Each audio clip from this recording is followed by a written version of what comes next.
जय जगन्नाथ बंधु मैंने आज वर्षा पागरे पणस मंजीर भजाटा करछि।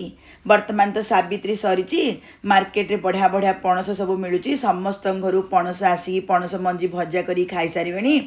किए किए पणस मंजी भजा करी खाई प्लीज मते कमेंट करी कहतु। चलतु ए रेसिपीटा करवा। एटा बहुत टेस्टी आ बहुत पुरातन रेसिपी। दुनिया को कौन रही आप रेसिपीटा देखी प्लीज मते कमेंट करी कहतु।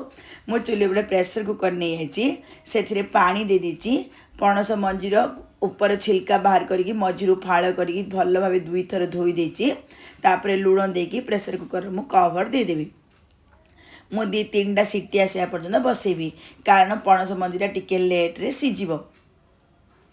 आपण माने यदि यूट्यूब रे देखुथिबे मोर ए रेसिपीटा भल लगे साइड थर बेल आइकन दबाई दिंतु। चैनल सब्सक्राइब हो फेसबुक रे देखुले फॉलो बटन दबाई दिंतु। फॉलोइंग हो मुझे कौन नुआ नुआ वीडियो सब पोस्ट कले आपण पाखे प्रथम जाइए नोटिफिकेशन पहुँचो।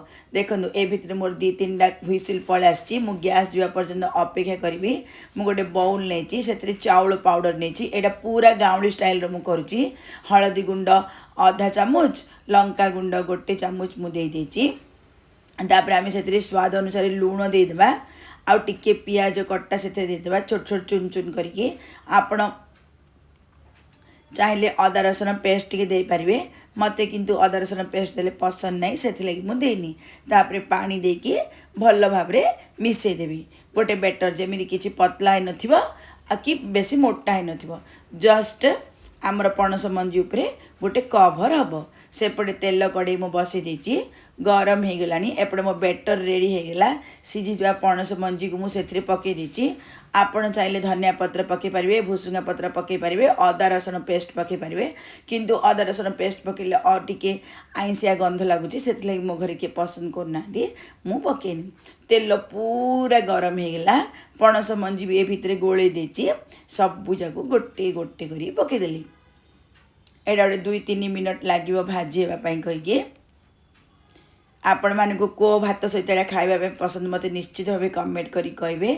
मत किंतु लेंबू पखाल सहित न दही भात सहित खाइबा बहुत भल लगे। एमती भी मु खाली पाटे खाए मत बहुत पसंद। गोटे साइड होगा पर्यंत आपण टिके अपेक्षा करेंगे नहले उल्टे देले आमर पणस मंजी उपर पिठूटा छाड़ीज। गोटे साइड हो गला मु आउ गोटे साइड को उल्टे देली। एटा भी गोटे मिनिट लगे भाजीवाई। तापर मु बाहर करदेवी। आपण तावारे भी तेल 2 चामच देकी सीजा को पिठू गलिकी भाजीदेवे कहले भी आउरी कम तेल रे बहुत बढ़िया हम। आपण मानक पणस मंजीर आउ कौन रेसिपी दरकार प्लीज मते कमेंट करी कहतु। मु करबा निश्चित भाव चेष्टा करी। जदि भल लगे लाइक करूँ सांगने शेयर करूँ मते कमेंट करने जम्मा भूलिबेनी।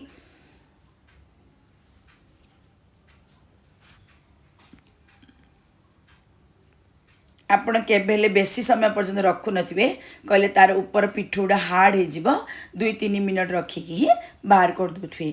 मु 2-3 मिनट हो गला स्टेनर को बाहर कर देली। मु एमिति ताको पखाल भात सहित आज खाइबी।